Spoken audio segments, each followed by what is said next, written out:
किसी भक्त ने प्रश्न पूछा है, अन्याय से कमाया हुआ धन मनुष्य के पास में कब तक रुकता है? अन्यायोपार्जितम द्रव्यम 10 वर्षाणि तिष्ठति। अन्याय से उपार्जित किया हुआ धन, अधर्म से इकट्ठा किया हुआ धन ज्यादा से ज्यादा मनुष्य के पास में 10 वर्ष तक ही रहता है। फिर क्या होता है? प्राप्ते चा 11 वर्षे समूलम शीघ्रम विनश्यति। 11वां वर्ष लगते ही वो धन आपकी मूल पूंजी को भी लेकर के विदा हो जाता है। वो धन भी नष्ट होता है, अन्याय से जिन्होंने धन कमाया वो भी सब नष्ट होते हैं, और अन्याय के धन का जिन्होंने उपभोग किया है वो भी सब नष्ट हो जाते हैं। इसलिए न्याय नीति धर्म से धन को कमाइए, लूट फातिया मत मचाइए। और जिनके घरों में ये काला धन आता है उनके घर के सदस्यों के भी आचरण काले हो जाते हैं, कर्म काले होने लग जाते हैं, आदतें भी बिगड़ती हैं। हमने देखा है जो लोग ज्यादा लूट फातिया करके धन लाते हैं उनके बच्चे भी बिगड़ जाते हैं। सब बच्चे दारू पी रहे हैं, भाई दारू पी रहा है, कोई भाई इंजेक्शन नशे का लगवा रहा है, महिलाएं भी सब उलझ जुलझ पैसा खर्च कर रही हैं, सब भ्रष्टाचार, बेविचार, अनाचार, दुराचार पैदा है घर में, और लड़कियां भी सब गुलछर्रे उड़ा रही हैं, पैसे को बर्बाद कर रहे हैं। तुम इतना छल कपट करके अधर्म करके पैसा कमा कर लाए हो, गरीबों को ठग करके लाए हो, और इधर उधर तिकड़म बना के लाए हो, झूठ बोलकर छल कपट करके, वो सब तुम्हारे घर के लोगों की बुद्धि बिगाड़ देगा। इसलिए न्याय नीति से कमाइए।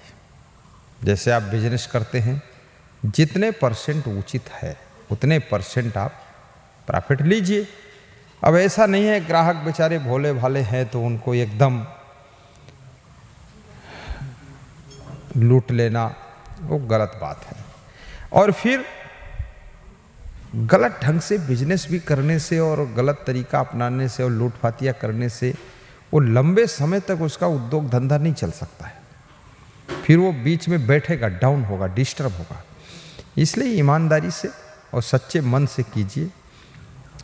अन्यायोपार्जितम द्रव्यम 10 वर्षाणि तिष्ठति। प्राप्ते चा 11 वर्षे समूलम शीघ्रम विनश्यति। 11वां वर्ष लगते ही वो घर की पूंजी भी लेकर के वो धन चला जाता है। इसलिए नीति से कमाइए, मेहनत से कमाइए, और जितना सभी लोग प्रॉफिट लेते हैं उचित प्रॉफिट, उससे अपना 1 पैसा कम ले लीजिए या उतना ही ले लीजिए। ऐसा भी नहीं है कि आप जैसे 10 रुपये का सामान लाए हैं कंपनी से या होलसेलर से, तो आप 10 रुपये का बेचेंगे तो आपकी दुकान नहीं चल पाएगी, आपका सब बैठ जाएगा सिस्टम। क्योंकि वहाँ दुकान पर जाने के लिए, लगेज वाहन ले जाने के लिए सब डीजल खर्चा, वाहन खर्चा, आपके समय का खर्चा, मोबाइल का खर्चा, और आपके लेबरों का खर्चा, और आपकी दुकान भी है, वो भी 20 लाख की दुकान बिल्डिंग बनी, उसका खर्चा, बिजली का खर्चा, और वहाँ जो कर्मचारी उनके वेतन का खर्चा, और साथ साथ में पंखों का खर्चा, कूलर का खर्चा, और जो आते हैं ग्राहक उसको भी चाय नाश्ता भी कराना पड़ जाता, वो भी खर्चा, और कभी कभी नुकसान हो गया वो भी उसी में। तो ये सब कुल मिला करके कुछ प्रॉफिट तो आपको लेना पड़ेगा। वो प्रॉफिट लेना अन्याय नहीं है, वो अधर्म नहीं है। जैसे आप सर्विस करते हैं तो वेतन तो आपको लेना पड़ेगा, वेतन नहीं लोगे, अब दिन भर वहाँ सर्विस में रहोगे तो आपकी व्यवस्था फिर बिगड़ेगी। वेतन नहीं लोगे, आप काम कैसे कर पाओगे? घर की व्यवस्था को संभालिए आप अच्छे ढंग से। और अब ये नहीं है कि 10 रुपये का सामान लाए हो 110 का बेच रहे हो, तो ये थोड़ा गलत है, ये गलत है। या नकली सामान लाए हो और असली बनाकर बेच रहे हो, वो भी गलत। बता दीजिए कि ये सेकंड क्लास का सामान है, ये फर्स्ट क्लास का सामान है, ये थोड़ा उससे भी इसकी ग्रेड कमज़ोर है, इसलिए इसका इतना सस्ता रेट है, इस तरह महंगा, आप जो इच्छा वो ले सकते हैं। तो इस तरह से ठीक रहता है। अन्यायोपार्जितं द्रव्यं 10 वर्षाणि तिष्ठति प्राप्ते च एकादशे वर्षे समूलं शीघ्रं विनश्यति।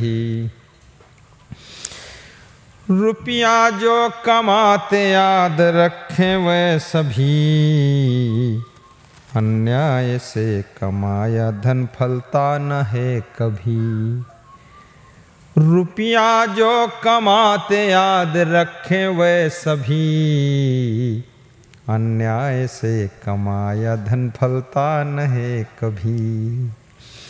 प्रिय ध्यान रहे न्याय ही करते हैं प्रभु सदा, जितना लिया है उसी का करना होगा अदा, करना होगा अदा। जितना लिया है उसी का करना होगा अदा, करना होगा अदा। मानो न मानो बात मैंने सच ही कही है, भगवान के घर देर है अंधेर नहीं है, अंधेर नहीं है। कर्मानुसार फल तो सभी मिलता यही है, मिलता यही है। कर्मानुसार फल तो सभी मिलता यही है, मिलता यही है। भगवान के घर देर है, भगवान के घर देर है, अंधेर नहीं है, अंधेर नहीं है।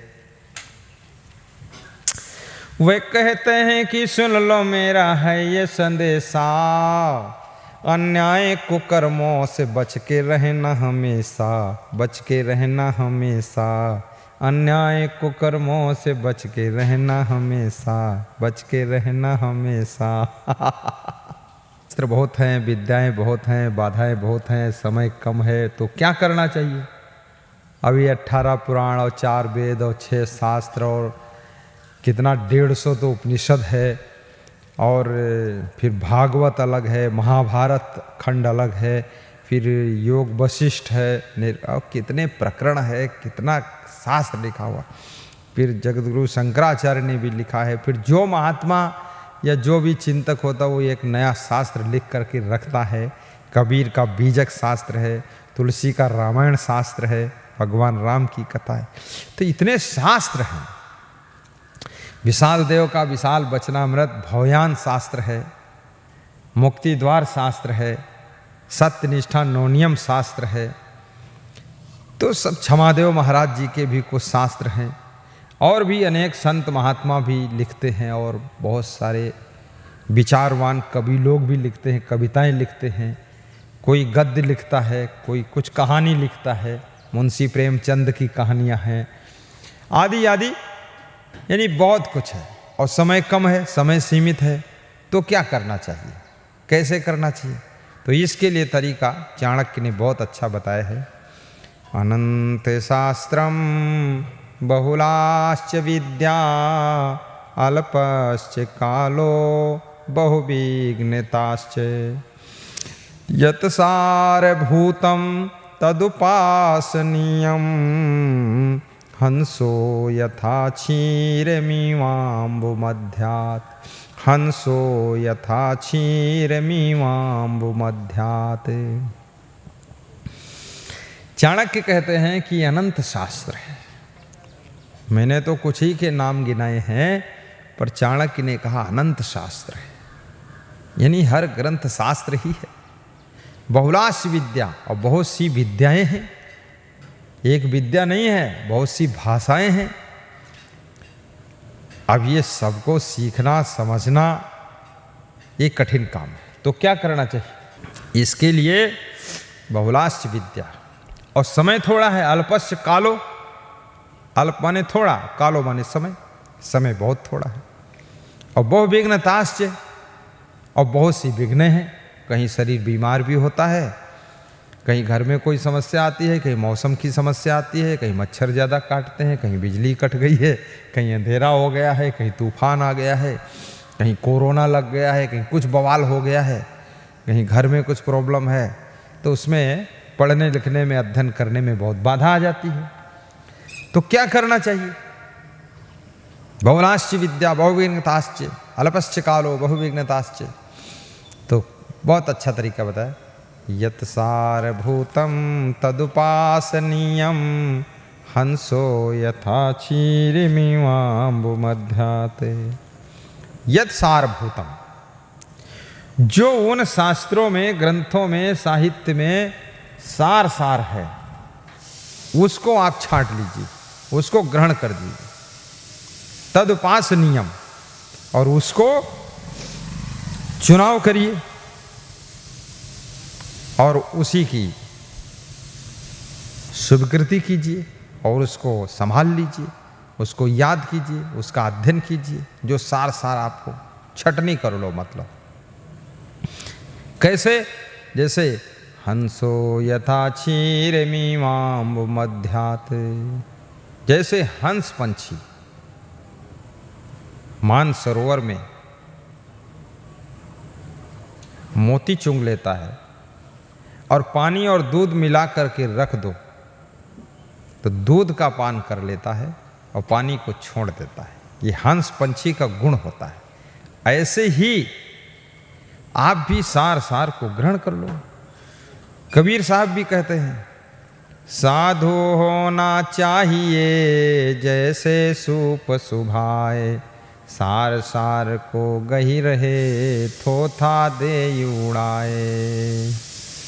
साधु होना चाहिए जैसे सूप सुभाए। सज्जन व्यक्ति को कैसे होना चाहिए? जैसे सूप का स्वभाव होता है, वो भूसी को उड़ा देता है और सार को अपने अंदर रख लेता है। ऐसे ही ग्रंथों से, पंथों से, संतों से, दुनिया से, नेताओं से, XYZ कहीं से सार ले लीजिए और थोथा उड़ा दीजिए। साधु होना चाहिए जैसे सूप सुभाए, सार को गही रहे थोथा दे उड़ाए। अब जो समझदार नहीं है उनका चलनी स्वभाव है। चलनी समझते हो? चलनी का मतलब होता है वो सार को नीचे गिरा देती है और भूसी को अपने में रख लेती। तो ऐसा आप संस्कार अपना मत बनाइए, सार ग्रहण करो। आप तो सूप बनो, चलनी मत बनो। और ये भी याद रखो कि शास्त्रों में सब में सार है। सुना जाता है गांधी जी ट्रेन में जा रहे थे, उनको एक अंग्रेज ने 4-5 पेज में गालियां लिख करके दिया। तो उन्होंने इसको पढ़ा और उसमें से आलपिन निकाल कर अपनी जेब में रख ली और कागज़ को फेंक दिया। अंग्रेज ने पूछा कुछ मिला? उन्होंने कहा आलपिन सार थी, बाकी सब बेकार था। बेकार को डाल दिया और सार को ले लिया। तो ऐसे ही अपने जीवन में सार को चुन लीजिए। जैसे मिट्टी में से मनुष्य सोना ढूंढ कर निकाल लेता है, जैसे धान में से चावल निकाल कर ग्रहण कर लेता है, जैसे दूध में से घी निकाल करके प्रयोग कर लेता है, ऐसे ही आपको भी शास्त्रों से सार निकालना है। अनंत शास्त्रम बहुलाश्च विद्या अल्पश्च कालो बहुविघ्नताश्च। यत् सारभूतं तदुपासनीयं हंसो यथा क्षीरमिवाम्बुमध्याते। हंसो यथा क्षीरमिवाम्बुमध्याते। बोलिए सद्गुरु भगवान की जय। पुस्तकेषु चाया विद्या परहस्तेषु यद्धनम उत्पन्नेषु चा कार्येषु न स विद्या न तद्धनम। चाणक्य कहते हैं जो विद्या पुस्तकों में है और जो धन दूसरे के हाथ में है। बहुत बड़ी बात कहा। जो विद्या पुस्तकों में लिखी है, कंठाग्र नहीं की गई है, वो विद्या, और दूसरों के हाथ में धन है, अपने अधिकार में नहीं है वो धन। उत्पन्नेषु चा कार्येषु, क्या होता है? ये दोनों जरूरत पड़ने पर अपने काम नहीं आते हैं।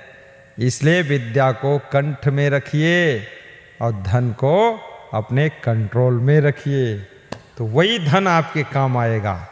नहीं तो जब जरूरत पैदा होगी ना, वो विद्या तुम्हें याद ही नहीं आएगी। अब जैसे मंच पर तुम प्रवचन करते हो, अब किताब में तो सब ज्ञान लिखा ही है, वहाँ किताब खोल खोल के ढूंढोगे श्लोक, या किताब खोल खोल के तुम चौपाई ढूंढोगे तो हो गया प्रवचन, रहने दो, उतर जाओ नीचे निकलो। तो कितने चतुर लोग किताब खोल करके भी थोड़ा श्लोक देख लेते, फिर व्याख्या करते रहते, काम चलाते रहते। लेकिन नहीं, कंठाग्र होना चाहिए, उसका आनंद एक अलग है, क्योंकि कोड करना पड़ता है। कोड क्या करना पड़ता है? रामायण की चौपाई बालकांड की सुनानी पड़ेगी, उसमें ऐसा लिखा है, फिर विद्रुह नीति श्लोक में लिखा है, चाणक्य नीति में, इतने शास्त्र वहाँ कहाँ खोलोगे तुम, झंझट करोगे। वो तो दिमाग से सेटिंग करना पड़ेगा। महाभारत में लिखा, उपनिषद में ये लिखा, गीता में लिखा, भागवत में लिखा, वो लिखा, कहाँ लिखा, सब आपको याद करके फटाफट, और बीच में लगातार धारा प्रवाहिक प्रवचन है, धारा प्रवाहिक भाषण है, वहाँ किताब देखने का टाइम कहाँ है। इसलिए कंठाग्र की हुई विद्या ही काम आती है, अपने हाथ में जो धन है वही काम आता है। पुस्तकेषु चाया विद्या परहस्तेषु यद्धनम उत्पन्नेषु चाकार्येषु नासा विद्या ना तद्धनम। तो ये विद्या और धन, जो कंठाग्र नहीं है विद्या वो, और जो धन अपने हाथ में नहीं दूसरे के पास में है, इस समय पर काम नहीं आता। इसलिए विद्या को कंठाग्र करना चाहिए और धन को अपने हाथ में भी रखना चाहिए। अपने हाथ का मतलब ये नहीं है कि आपके घर में जैसे 10 सदस्य हैं आप, तो घर का कोई मालिक होता है, उसके पास धन रहता है, उसके पास धन है, वो समझो अपने पास ही है, अपने को जब जरूरत होगी वो देता है और सबकी व्यवस्था करता है। अब सभी लोग अलग अलग धन रखोगे तो काम नहीं चलेगा, फिर व्यवस्था बिगड़ेगी, फिर संगठन बिगड़ेगा। हाँ, जब कोई बाहर जाता है, जरूरत पड़ती है, तो घर मालिक जो है, आप सर्विसिंग कराने जा रहे हो गाड़ी की तो 10,000 दे देता है, जितनी ज़रूरत पूछ लेता कितना खर्चा आएगा, तुमने 10 बताया, वो 11 दे देता है। आप मार्केट से सब्जी लेने जा रहे हैं तो आपको 1,000-2,000 दे देता है।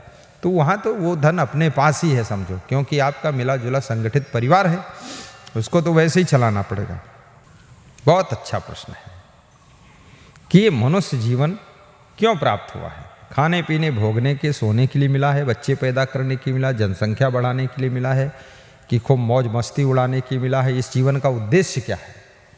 तो चाणक्य कहते हैं, आहार निद्रा भय मैथुनानि सामानि चैमानि नृणां पशूनां ज्ञानं नराणां यदि को विशेषो ज्ञाने नहीं ना पशुभिः समानः ज्ञाने नहीं ना पशुभिः समानः।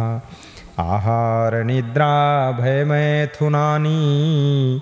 क्या कह रहे हैं चाणक्य? कि आहार लेना यानी भोजन ग्रहण करना, बहुत बड़ी बात बताया है, और निद्रा लेना, और डर होना, और स्त्री प्रसंग करना, प्रजनन करना, बच्चों को जन्म देना, ये मनुष्यों और पशुओं में तुल्य होते हैं, समान होते हैं। क्योंकि पशु भी आहार लेता है, निद्रा लेता है, डरता भी है अपने शरीर की सुरक्षा के लिए और अन्य चीज़ों के लिए, कहीं कोई और तो नहीं आ गया, चौकन्ना रहता है, और साथ साथ में मैथुन भी करता है, प्रजनन करता है, बच्चों को जन्म देता, अपने बच्चों का पालन पोषण भी करता, अपना घर घोंसला भी थोड़ा बहुत बनाता है। तो आहार निद्रा भय मैथुनानि सामानि चैमानि नृणां पशूनां ज्ञानं नराणाम् अधिको विशेषो ज्ञानेन हीनो पशुभिः समानः। लेकिन मनुष्य में पशुओं की अपेक्षा विशेषता क्या है? मनुष्य के पास में ज्ञान है, ज्ञान, और वो ज्ञान के कारण ही पशुओं से महान है। और जिसमें ज्ञान नहीं है तो चाणक्य कहते हो पशु के समान है, मनुष्य होते भी पशु के समान है। लेकिन अज्ञानी मनुष्य को पशु भी अपने समान नहीं बिठाना चाहते हैं, क्योंकि जो ज्ञानहीन मनुष्य होता है पशुओं के समान भी नहीं होता, उससे भी और खतरनाक होता है, उससे और नीचे गिर जाता है।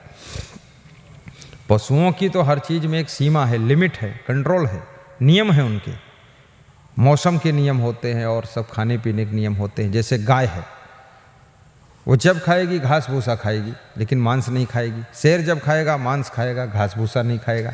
लेकिन मनुष्य का कोई नियम रखा इसने? ये घास भूसा भी खा लेगा, अन्न भी खा लेगा, दूध भी खा लेगा, फल फ्रूट खा लेगा, सब्जी हरी सब खा लेगा, चना चबेना भी खा लेगा, नमकीन खा लेगा और समोसा भी खा लेगा, और मांस मछली अंडा शराब मुर्गा सब खान पान। इसका जितना ऊट पटांग है ये पशुओं से भी गिरा गुजरा प्राणी है। लेकिन अगर इसको ज्ञान हो जाए तो ये देवी देवताओं से भी महान है, और ज्ञान हो जाए तो भगवान से भी महान है, भगवान से भी इसका ऊंचा स्थान है। इसलिए भगवान ने कहा है 7वीं भक्ति में सबरी को समझाया है, सतुई सब मोह मैं जग देखे, मोते अधिक संत करि लेखे। 7वीं भक्ति मेरे समान संसार के नर नारियों को देखना समझना, और अगर संत मिल जाए उनको मुझसे भी बड़ा समझना। संत, संत यानी दुनिया का सबसे श्रेष्ठ व्यक्ति। अब संत के नाम पर कितने नकली संत घूम रहे हैं, कितने संत भेष में तो खाने पीने के लिए घूम रहे हैं, कितने संत भेष में तो बेबिचारी घूम रहे हैं। साधु ही नहीं, सांड है पूरा, बेवकूफ़ आदमी, खाम खा खोपड़ी घूमे, पगड़ बांधे, तिलक लगाए, माला लटकाए घूम रहा। साधु का स्थान भगवान ने अपने से भी बड़ा स्थान बताया है, साधु की मान्यता। इसलिए साधु को चरित्रवान, वैराग्यवान और ब्रह्मचारी होना चाहिए। अपने गुरु में खूब श्रद्धा रखनी चाहिए, छल कपट बुराई नहीं करना चाहिए, चोरी चपारी नहीं करना चाहिए। जो संसारियों में अवगुण वो तुम्हारे में अवगुण होंगे तो काहे के संत हो तुम? संत तो तभी हो जब आप अवगुण मुक्त हो, निर्मल हो। तो संत, और ऐसे ही संत की पूजा करना चाहिए, ऐसे संत का सम्मान करना चाहिए जो कपड़ा लपेट के आ जाए, साधु जैसे सफ़ेद कपड़ा, लाल कपड़ा, माला लटकाए और 2-4 श्लोक बोलने से कुछ नहीं होता है, ना भजन गाने से होता है कुछ मिलता है। सच्चा सुख केवल गुरुदेव तुम्हारे चरणों में, और वहाँ औरत के चरणों में पड़े हुए हैं, बेविचार कर रहे हैं। और तन धन अर्पण है मेरा गुरुदेव आपके चरणों में, और गुरुदेव दक्षिणा भी चुरा रहे हैं। गुरुदेव के दान आता उसमें भी चोरी कर लेते हैं। कहाँ तन धन अर्पण हुआ? और मन घर में लगा हुआ है, भोगों में लगा हुआ है। ये कोई में साधुता है? कौन बड़ा शिष्य है ये? कुछ नहीं, फालतू। इसको रिजेक्ट करिए, सिलेक्ट मत करिए, इसको घर में मत रुकने दीजिए। ऐसे नकली साधुओं से सावधान, नकली माल से सावधान, नकली घी से सावधान, नकली नेताओं से सावधान, नक्काल बक्काल से सावधान। असली ढूंढो, अच्छा संत होना चाहिए, स्टैंडर्ड संत होना चाहिए, ज्ञानी भी हो, ध्यानी भी हो, वैराग्यवान भी हो, बुद्धिमान भी हो, समझदार हो, चरित्रवान हो, ब्रह्मचारी शुद्ध हो, माताओं बहनों की तरफ दृष्टि उसकी पवित्र होनी चाहिए, सबका कल्याण करे, माताओं बहनों से दूरी बना कर रहे, वो संत होता है। तो ऐसे जब परम संत कोई बनता है, महान संत बनता है, पूरा दुनिया के संसारियों के अवगुणों का त्याग करता है, और ऐसा महान संत भगवान राम कहते हैं वो मुझसे भी बड़ा है, मेरे से भी उसका बहुत बड़ा स्थान है। ऐसे संत की पूजा भगवान भी करते हैं। सतुई सब मोह मैं जग देखे, मोते अधिक संत करि लेखे। संत को ऊंचा स्थान दिया गया है। इसलिए संत महात्माओं को, यदि आप में साधुता त्याग वैराग्य नहीं है, आप गृहस्थी कीजिए, संसार में रहिए, काम कीजिए खेत पात में। ये काम चोरी करके, हरामखोरी करके खाते पीते मत घूमिए, भोले भाले भक्तों को मत ठगिए, उनको बेवकूफ़ मत बनाइए। और जो संत अपने गुरु के साथ नहीं रहता है, मनमानी इधर उधर घूमना चाहता है, वो तो भ्रष्ट है, पक्का समझ लो तुम। भ्रष्ट है, क्योंकि गुरु के लिए ही तूने घर छोड़ा था और गुरु के चरणों में ही तुझको वैराग्य हुआ है।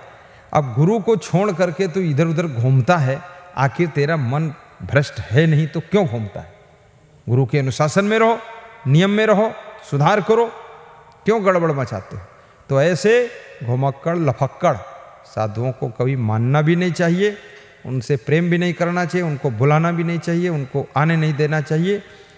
और महान गुरु, प्रामाणिक गुरु, वैराग्यवान गुरु के साथ में वही संत आते हैं जो सही सलामत होते हैं। उसमें भी जो सही ना हो उसको भी निकालना पड़ेगा, हटाना पड़ेगा, कंट्रोल करना पड़ेगा, तब वो संत की महान डिग्री होती है।